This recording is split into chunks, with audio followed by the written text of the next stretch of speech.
welcome to Author Talk with me, LG Thomson. Don't forget to like the video and subscribe to the channel. Thanks very much.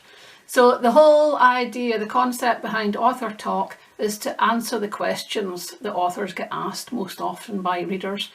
And I might, when I'm saying most often, I might throw in a few left field ones like here and there because some of the questions are quite strange.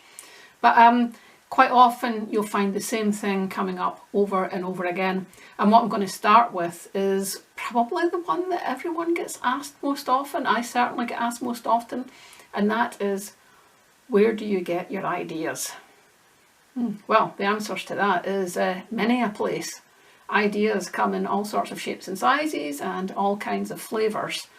So it's a really, really broad spectrum, and you can have ideas that'll be like just bubbling away at the back of your head for years on end. Some of them are ideas that just come to you and you just use them straight away. So there's just no straightforward answer to that question.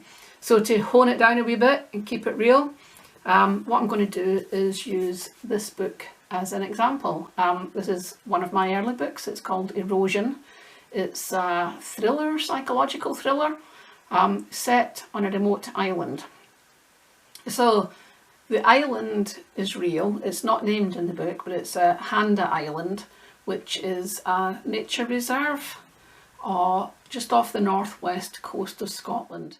It's internationally renowned for its bird colonies. There's Torridonian sandstone cliffs, which are 200 feet high. And when it's breeding season, so the end of May and into June, like the cliffs are absolutely like heaving with these birds. The sound is immense. You also get puffins there, like people are very fond of puffins, little clown birdies. Skuas, razorbills, all sorts of like seabirds. So I know the island very well because my husband used to be the ferry operator, like taking people over, and I got quite involved with it, and I used to help organise the volunteers. And when we lived up there, we spent the summers there with our girls. There's beautiful beaches in the island and just lovely walks and all of that kind of thing. So it was a place that was very, very familiar to me. You could say personal experience. That's where some of these ideas came from in the book, but that was sort of like the background, the setting. That wasn't where the idea came from for the plot. But that idea actually also came from Handa. So I said my husband ran the ferry for 14 years, and the first year that he gave it up, passed it over to new ferry operators, and right at the beginning of the season something happened which had never happened before. The ranger was over on the island, a woman, and there was supposed to be a couple of volunteers going over. One of them didn't turn up. So she ended up over there just herself on the island and this man. And it was a dark and stormy night. Obviously got over okay in the afternoon, but that night the weather closed in, and it was your proverbial dark and stormy night. He was drinking whiskey. They were in this little bothy. And she started getting a wee bit worried about his behaviour and got so frightened that she actually ran outside to hide. So she's outside in the midst of the dark and stormy night, and this kind of drunken guy's there, and she had to phone the mainland for help. Help was a long time coming. So this is like the northwest coast of Scotland, and the nearest police on duty were in Wick. This whole thing about the police being really thinly spread is something that I've really used a lot in another book of mine, like Boyle's Law. But for this real life incident, it took a good few hours for them to get over, and then they had to get the kind of her lifeboat out. And in the meantime, this poor woman was like huddled under a bush, like kind of like freezing cold, and the madman's like rampaging around. They got over, they managed to get him, they had to manhandle him into the boat.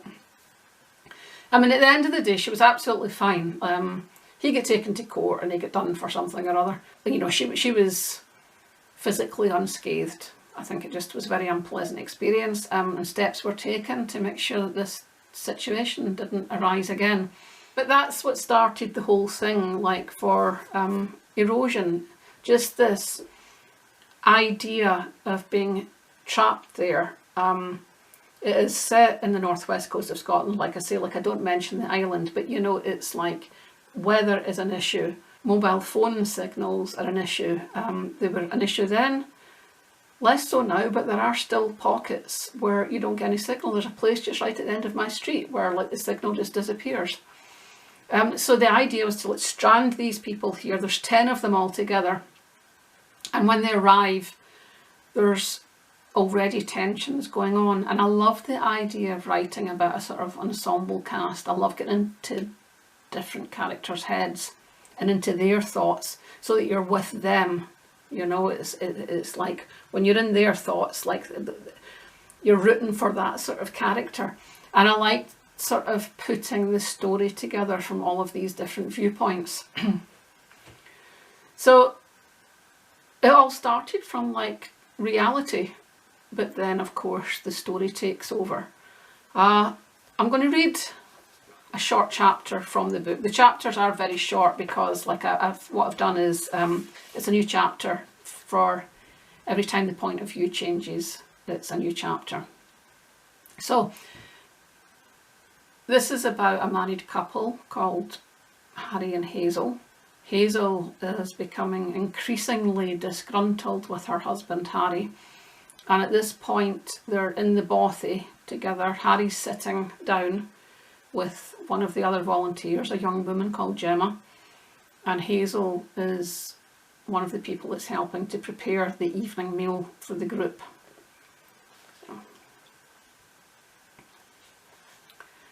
Funny how one tiny piece of knowledge could change how a person viewed a situation. Example: before she clicked that her husband was having another affair, Hazel wouldn't have thought anything of the way he was behaving with Gemma. She would have assumed that the babble of conversation and laughter coming from the table was just typical Harry behaviour. Harry being friendly, Harry being chatty, Harry telling jokes. She might even have been proud of the fact that he was making such an effort to get on with one of their fellow volunteers. That it was lovely how he was going out of his way to make the young, attractive woman feel at ease. Hazel glanced over her shoulder, observing Harry as he attempted to cross the generation divide. They were sitting beside each other at the table. Gemma said something Hazel didn't catch. Harry laughed as he leaned into the young woman. Hazel bit her lip and turned back to the vegetable curry. "Do you think that will be enough?" Cal, standing at the sink beside her. Hazel looked at the basin of potatoes he'd peeled. "Yes, I think that's plenty," she said. Cal was tall, lean and sinewy, practically radiating vigour. Behind her, Gemma giggled at one of Harry's oft-repeated jokes. Hazel gritted her teeth. "Excuse me."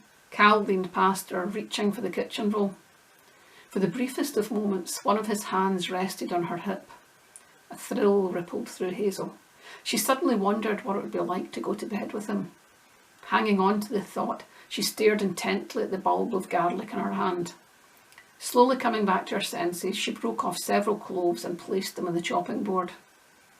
Cal's arm brushed against hers. Hazel quivered. "Sorry, Hazel, am I getting in your way?" She glanced at him, imagining his hands on her body, his dark skin pressing against her pale flesh. Him peeling off her clothes, kissing her on the mouth, neck, breasts as he stripped her naked.